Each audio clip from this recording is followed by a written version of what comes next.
Hello students, how are you? I hope you all are fine. So last time I sent a video regarding unit 6. Now today I am going to teach you next lesson unit 7, fair play. So here there are different parts and there are different characters for this unit. This is a beautiful story of about fair and impartial. So here I will read this lesson and I will explain each line. Juman Sheikh and Algu Chaudhary were good friends. So strong was their bond of friendship that when either of them went away from the village. So जुमान Sheikh और अलगू चौधरी बहुत अच्छे friend थे और वो उसकी friendship इतनी अच्छी थी कि वो जब कोई बाहर जाता था तो उसकी फैमिली की वो टेक केयर करते थे, लुक आफ्टर करते थे, देखते थे. Both were greatly respect in the village. दोनों को विलेजर्स जो वहाँ पे उसके साथ में रहते थे वो सारे रिस्पेक्ट करते थे. Jumman had an old aunt who had some property. Jumman की एक ओल्ड आंट थी, उसके पास कुछ प्रॉपर्टी थी. This she transferred him on the understanding that she would stay with him and he would look after her. तो वो उसने वो ट्रांसफ़र कर दी थी जुमान के अकाउंट में, क्योंकि वो चाहती थी कि वो जुमान के साथ रहेगी जब तक वो ज़िंदा है और वो जुमान है वो उसकी टेक केयर करेगा, उसको लुक आफ्टर करेगा. The arrangement work well for a couple of years. वो अरेंजमेंट बहुत अच्छा चल रहा था, थोड़े वर्षों तक वो अच्छे से चल रहा था. Then the situation change. बाद में सिचुएशन चेंज हो गई. Jumman and his family were tired of the old relative. अभी जुमान और उसकी फैमिली में जो पर्सन थे वो अब ओल्ड रिलेटिव से थक चुके थे. Jumman became as indifferent to her as his wife. Jumman और उसकी वाइफ दोनों को अभी वो आंटी अच्छी लगती नहीं थी, वो इनडिफरेंट फील करते थे. वो grudged even the little food that the old lady wanted every day. उसको थोड़ा खाना जो चाहिए वो भी उसको अच्छे से उसकी वाइफ, जुमान की वाइफ देती नहीं थी हर रोज़. She swallowed this insults along with her food for a few months. वो कुछ दिन तक वो इंसल्ट सहती रही. But patience is his limit. पर पेशेंस की थोड़ी लिमिट होती है. One day she spoke to Jumman. एक दिन वो बूढ़ी आंटी ने जुमान को बताया, my son, it is now obvious that I am not wanted in your house. मुझे ऐसा लग रहा है कि अब आपको मुझे ये घर में आप चाहते नहीं हो. Kindly give monthly allowance so that I can set up a separate kitchen.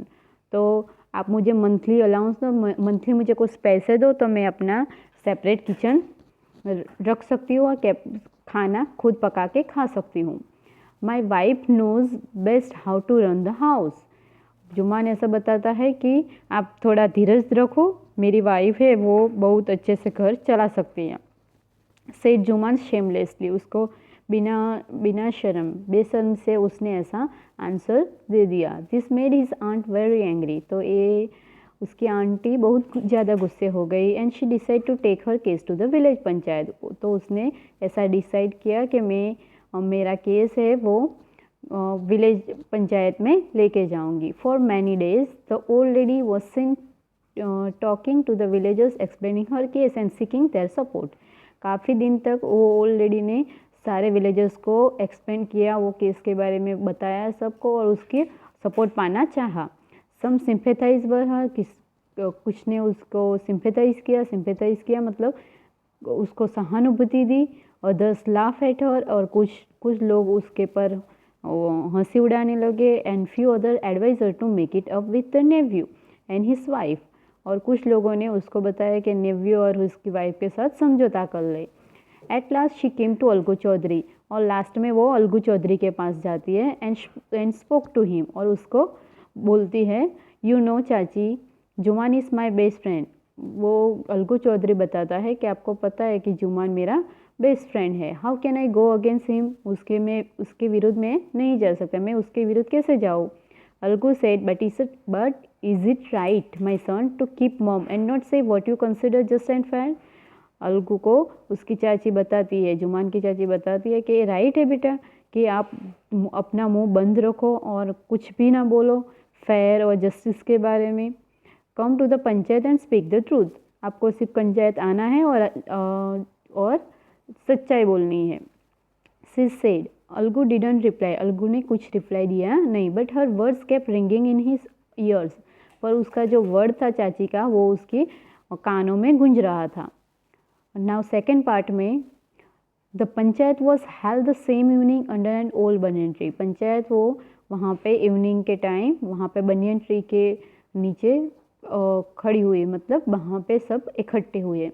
जुमान stood up and said, Jumman खड़ा हुआ और बताया, the voice of the panch is the voice of God, Jumman ने बताया कि जो पंच बोलते हैं वो भगवान का वॉइस होता है, भगवान बोलते हैं। Let my aunt nominate the head panch, मेरी आंट को उसका हेड पंच बनाने के लिए चुना जाए। I will abide by her decision, जो भी वो जिसको वो भी चुनेगी मैं उसका डिसीजन मान लूँगा। The panch knows neither friend nor enemy, panch जानते हैं कि वो फ्रेंड भी नहीं है एनी भी नहीं। पंच जो भी, what do you say to Algu Chaudhary, Algu Chaudhary आप क्या सोचते हो उसके बारे में। The old lady announce, old lady ने ऐसा अनाउंस किया।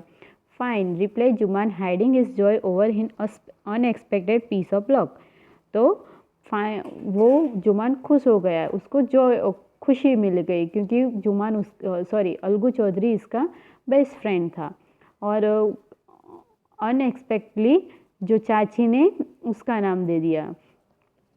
चाची, you are aware of my friendship with Jumman, said Algu, Algu ने चाची को बताया कि आप जानते हो कि मेरी और जुमान की फ्रेंडशिप कितनी अच्छी है।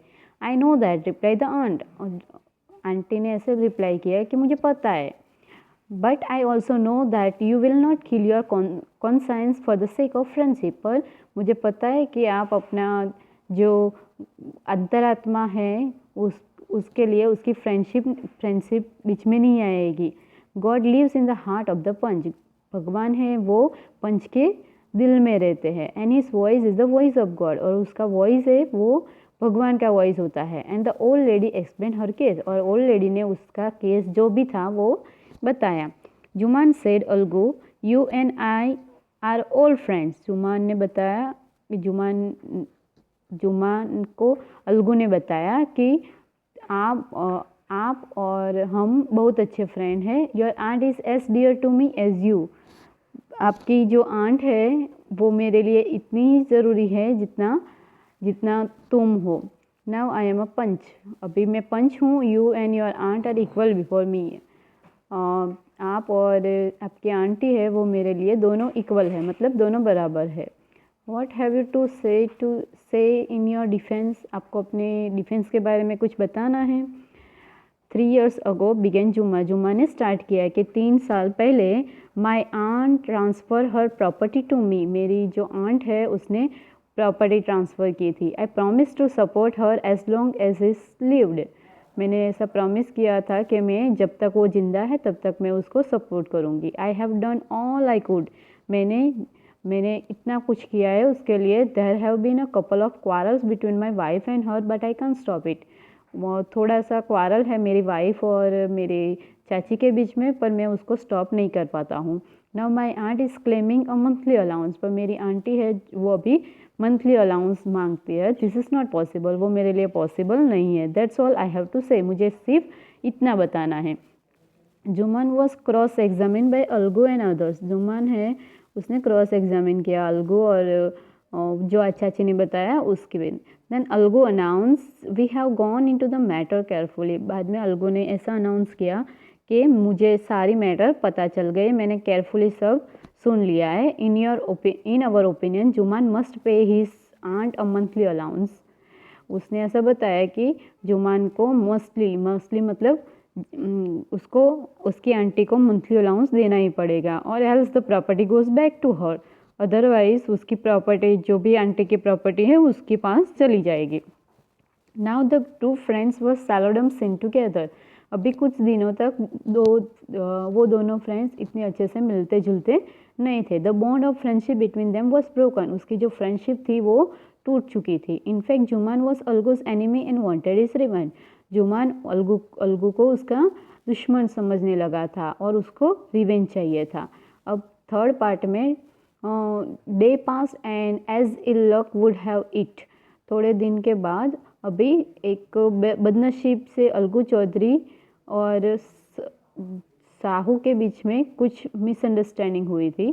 सो Algu Chaudhary found himself in a tight spot. Algu Chaudhary को कुछ उसकी जो उसको वो टाइट स्पॉट मतलब कुछ प्रॉब्लम में फंस चुका था। One of his fine pair of bullocks died. उसकी एक फाइन पेयर बुलॉक की थी, वो एक बुलॉक मर गया।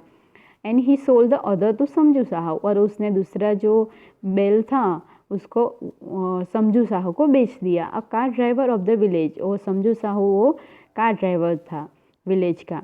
The understanding was that Sahu would pay the price of the bullock in months time. उसके बीच में ऐसा अंडरस्टैंडिंग हुआ था, मतलब ऐसा बताया गया था कि साहू को बुलॉक की प्राइस एक मंथ के अंदर उसको चुकानी है। It so happen that the bullock died with in a month. और ऐसा हुआ कि मंथ के अंदर वो बुलॉक मर गया। Several months after the bullocks death. कुछ मंथ के बाद, बुलॉक का डेथ होने के बाद कुछ मंथ बाद, Algu remind Sahu of the money he hadn't yet paid.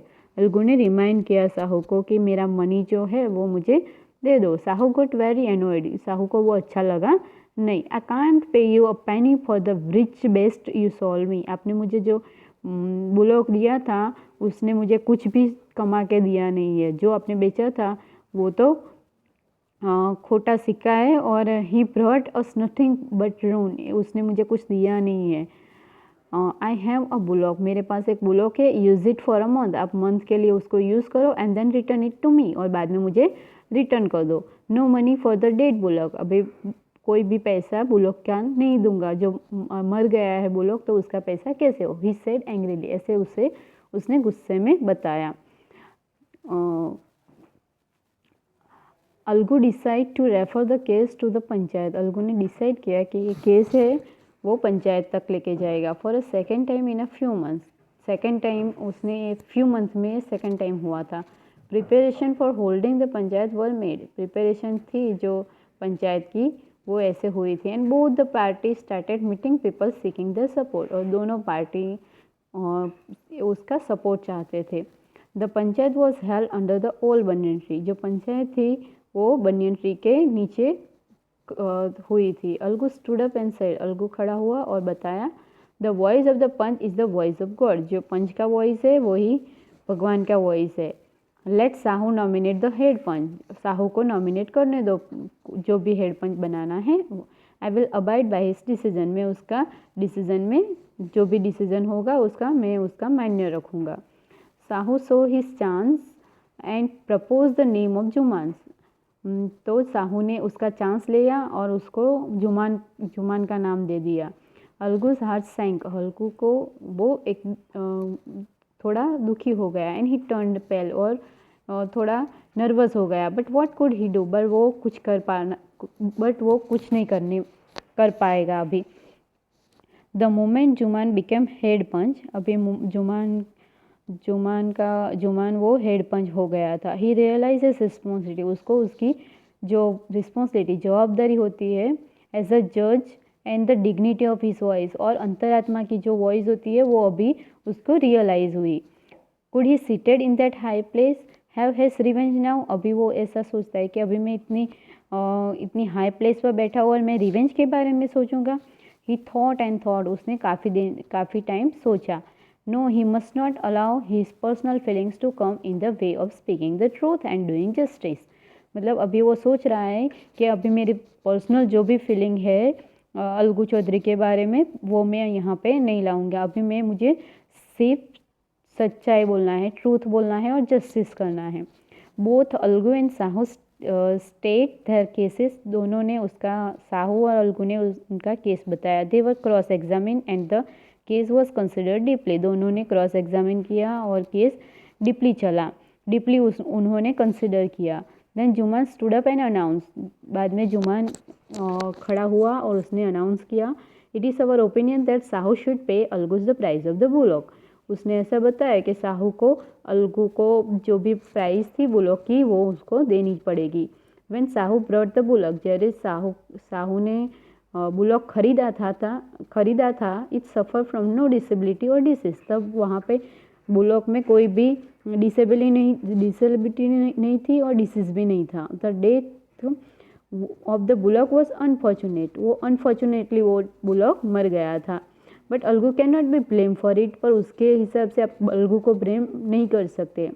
Algu could not contain his feeling, Algu को उसकी फीलिंग्स अभी समझ में ही नहीं आया था। He stood up and said loudly over and over, वो खड़ा हुआ और जोर से वो चिल्लाने लगा, बोलने लगा, victory to the panchayat, panchayat की जीत हुई है। दिस इज जस्टिस, ये न्याय है। God lives in the voice of the panch, God है वो पंच का वॉइस में से आता है। Soon after Jumman came to Algu, embrace him and said, थोड़ी बाद जुमान अलगू के पास आया और उसको गले लगाया और बताया, सिंस द लास्ट पंचायत में I had become your enemy, तब मैं आपका दुश्मन बना था। Today I realize what it mean to be a panch, आज मुझे रियलाइज़ हुआ है कि पंच होना क्या है। A panch has no friend no enemy, panch को कोई फ्रेंड नहीं है, कोई एनिमी नहीं है। ही नोज ओनली जस्टिस, वो सब सिर्फ न्याय सुनता है। Let one divide from the path of justice and truth for friendship और एनिमिटी, अब मैं जस्टिस के पाथ पे चलूँगा और ट्रूथ फॉर फ्रेंडशिप के लिए, फ्रेंडशिप हो या ट्रूथ हो, एनिमिटी हो, उसके लिए सिर्फ सच्चाई वो चूज़ करेगा। Algu embraced his friend and wept, his tears washed away all the dirt of misunderstanding between them। अभी अलगू ने उसके फ्रेंड को गले लगाते हुए उसका आंसू पोंछे और दोनों की जो मिसअंडरस्टैंडिंग थी वो धुल गई। Thank you.